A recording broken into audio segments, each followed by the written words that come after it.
Hey, good morning, everybody. Today is Wednesday, March 25th. It's 9 a.m. Eastern Time. As always, I'm going to take a moment here for you all to find me because I normally don't go online on Wednesdays. So many of you have written to me lately and said, "You're a voice of reason. Thanks for walking me back from a ledge and getting hopeful about my business." And that's always my desire for you. I don't want to be Pollyanna, but I don't want to be Voldemort either. So there you go. And I know a lot of people find my voice is fairly soothing, even though, as you know, who have followed me for years, I can be more of the blunt person than the, kumbaya guy. But I think that it's a balance. So I appreciate your support in this time. And oddly enough, my speaking calendar is freed up for the next several weeks. So it's easier for me to connect with you on a regular basis. I wanted to share something with you right now because we have some hope, some light here. The I was going back to some other downturns we've had. Certainly after 2008, there were a lot of bailouts for people and a lot of small, big businesses, and a lot of small businesses were saying, what about us? And no one was really noticing us. Or you look at what happened with Katrina, and a lot of people are like, why isn't somebody helping them? Well, that's very different than what we're getting right now. Everybody realizes the challenges we've got. Everybody is realizing that this is going to be tougher. And so I wanted to go over some of the business relief resources that are happening now. So, first off, I think this is going to be a phased approach. We now have three bills that have been passed. There's probably going to be a number 4 and 5 as we get farther along. The first one was a phased 1.8 billion in emergency federal funding with 7 billion for the Small Business Administration. That was the first. Then there was another one for 1.4 billion for additional family leave with additional testing, and then the coronavirus or CARES Act, which was announced, a deal closed last night for a $2 trillion coronavirus stimulus bill. This is by far the biggest economic shot ever put into the U.S. economy.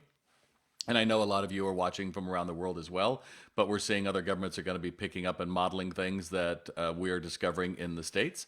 So I am going to be speaking of America because, quite simply, that's where I'm based in and that's what I'm following. So according to the New York Times, this deal includes direct payments to many Americans in aid for both large corporations and small businesses. Also, it's giving more money to the SBA just in administrative funds to be able to cut through some of the red tape and make the deadlines easier to meet. Now, the bad news is the details are still being worked on, and it's not coming out today. Quite simply, it's going to take time. And, by the time you would apply, it's probably at least 30 days before you're going to see anything, and most of that is going to be given in payroll tax credits and other ways. But don't let that deter you. Things are happening. So what they're looking for is low interest loans for up to 2 million can be used to pay fixed loans, other bills with about a 3.75 interest rate, 2.75 for nonprofits, and they can even make those SBL loans up to 30 years.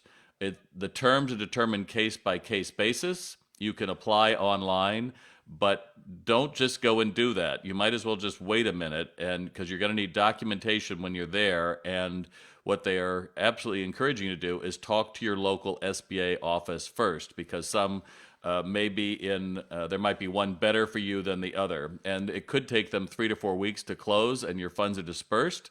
To find out more, I've been saying this over and over, but you'd go to sba.gov disaster assistance, and I also say the best time to do that is 7 p.m. to 7 a.m. Eastern Time, because just think of the millions of small businesses all trying to get information. So contact your local SBA district office. If that doesn't work, maybe your local small business development center, and even your local representative. All of those are ways you can get information. Do not rely on me to tell you exactly what's happening. I'm just helping to get up in the blimp and look down at what the situation is going around with us. They're going to have both temporary and fully reimbursed dollar for dollar. It's designed to keep people on payroll. The new law applies to businesses with less than 500 employees, goes into effect April 2nd through December 31st, where it will expire because obviously it is designed as a short gap spending bill. Also, the other part of this is the expanded emergency family leave. Paid sick leave, including telework based on your conditions, 100% wages if due to quarantine or self-isolation from your health provider.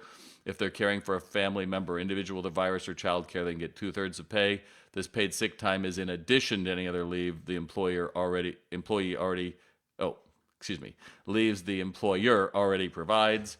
And then the employees get tax credits to offset the leave costs. Every dollar sick leave or paid leave is to be refunded with a tax credit for payroll taxes.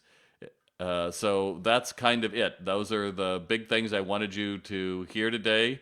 Again, there are a lot of moving parts to this, and there is going to be a lot to work out. Again, I encourage you to be talking to your small business SBA district office or local small business development center, but also go to your local bank and understand that this is going to be easily a month out before anything comes into you, and it might easily be longer. Also realize, as I'm writing my Great American Reset blog this week, as we get back to work, it's going to almost be like 9/11. There's going to be people who at some point are going to be the first ones to venture out, and it's going to be a while for other people to be that quick too. So while this is hopeful and I'm excited by it, I don't think, being that reasonable guy, I think it's reasonable to think that we have a quarter that's going to be pretty up and down, and your emotions are going to be up and down too. You're going to be hopeful, and then you're going to be down at the bottom. And I'm here to help you just understand that we've got to stay in that fight and understand that we will get through this together. It's one step. Oh, Cynthia, we're one step closer. That's exactly the way I say. Crystal says your local SBA says to apply for both disaster and traditional loans. I think that's great. And I totally get it, Alexandria. Loans ultimately are what's going to be needed because you're not going to be able to juice demand right now. Demand, when people are hunkered down at home, unless you can either educate them or you can alleviate their boredom or help them with things, no one is going to build demand. So it's going to have to be some kind of a bridge to get you through this. My goal for all of you is to live another day. So whatever that takes, just understand that you're going to have to find a way to get through those next several weeks before any of this kicks in.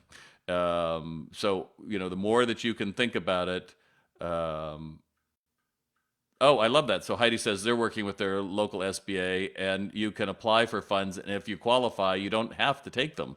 Great. But I think so many small businesses say, well, we couldn't qualify or this, and you take yourself out of the game. And again, I think the attitude that you have about it has to be, if this is the role, if this is the game, if this is the deck of cards, I'm trying to come up with an analogy. If this is the deck of cards that you're given, you got to play them. So instead of looking at what it could be better or some other things, your customer's not the enemy, the government is not the enemy. Ultimately, we are trying to find how do we hobble together enough support that we can live to fight another day. And that might be on reduced hours, that might be on reduced days. There's a number of things to be looking at. But ultimately, you have got to believe that we are going to get through this. In hope, I am fearless. I'm Bob Phibbs, the Retail Doc. I'll talk to you on Sunday, providing at least 5 questions on Saturday. Take care of yourselves and wash your damn hands.